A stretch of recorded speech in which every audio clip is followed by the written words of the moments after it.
Hi, my name is Father Mike Schmitz, and this is Ascension Presents.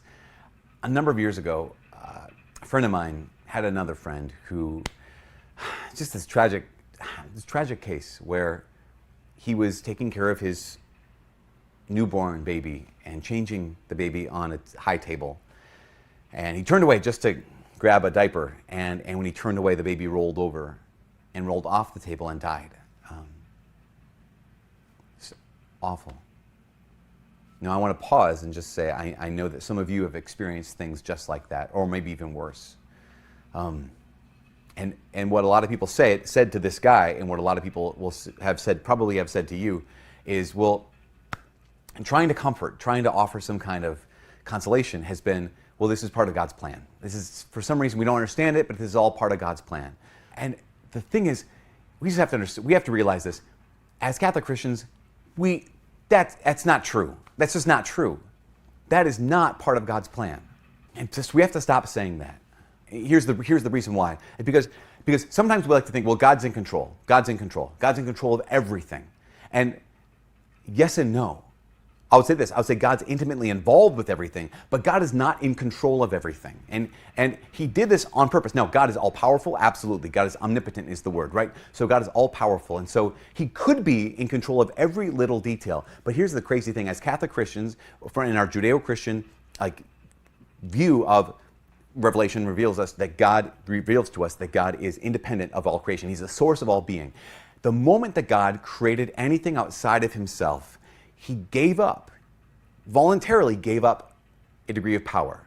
What I mean by that is, the moment that God created something like physics and thermodynamics and things like circles and squares, he gave up his power over there being the possibility of there being a square circle, or the possibility that physics doesn't work. The moment God created anything outside of himself, he gave up a certain degree of his power. The moment God created free human beings or free angelic beings, he gave up a certain degree of his power, that he's not in control of you. He's not in control of the angels unless we submit our wills to his. But we all know this, right? We know this is what sin is. When I say to God, I know what you want, but I'm going to do what I want anyways. And we look at that and we're like, man, especially in the midst of war, in the midst of violence, in the midst of heartbreak, we're like, no, actually, God, it would be really awesome if you could just take away some human freedom and give me back my child. Give me back my mom and dad. Actually, God, take control and let your will be done. But God wills that you and I retain our freedom, and that this world still acts according to certain laws. Now, we know that God did not make death. In fact, the book of wisdom in the Old Testament says, God did not make death, nor does he rejoice in the destruction of the living. So when someone dies, that's not God's will. That's not part of God's plan. That doesn't mean that God is distant. Doesn't mean that he doesn't care. That doesn't mean he's disengaged. God is intimately involved with every moment of our lives. In fact, what did Jesus say? He said that there's not one sparrow that can fall from the sky, that God does not know about it and apparently care about it.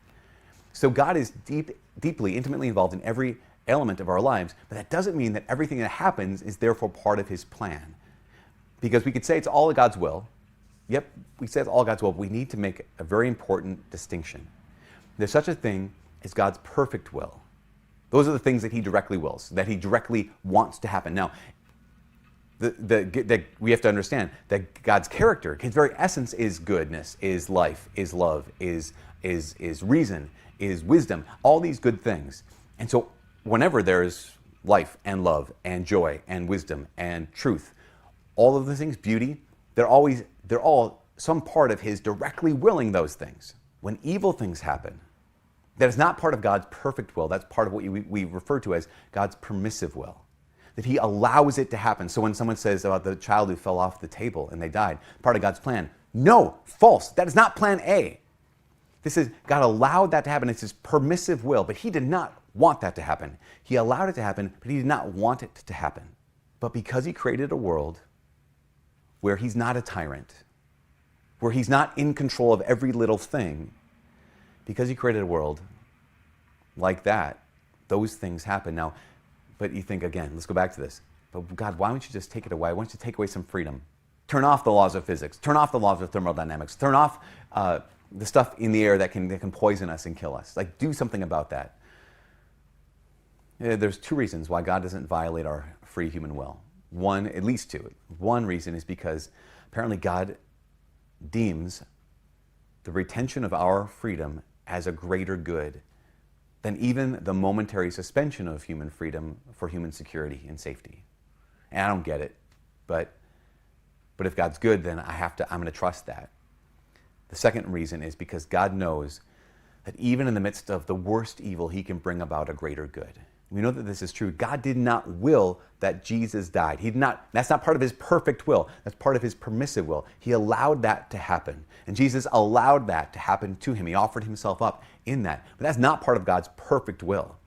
He allowed it to happen knowing that he could bring about a greater good. Think of the worst thing that ever happened in human history. God became human, became vulnerable, and we killed him. That led to the greatest thing that ever happened in human history. Is that because even though we killed God, God saved us. So God allows these things to happen, not because he wants them to happen, but because he knows, A, that freedom is a greater good, B, that he can bring about a greater redemption through even the worst stuff that happens. Because one of the things, this is just a word of hope, because it sounds like, well, gosh, God's just going to let anything happen. No, not exactly. God does not will evil. And even when evil happens, it does not thwart God's plan.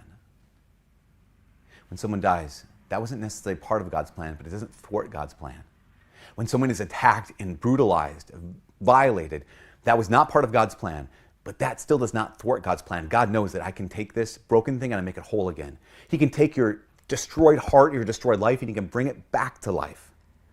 God can take even stuff that is dead and bring it to life. Hang in there. He can bring about a greater good. Don't give up. God not only can, he wants to. His perfect will is that he brings about a greater good, even through stuff that we just don't get, even through death, even through accidents, even through disease. And that should give us hope. From all of us here at Ascension Presents, my name is Father Mike. God bless.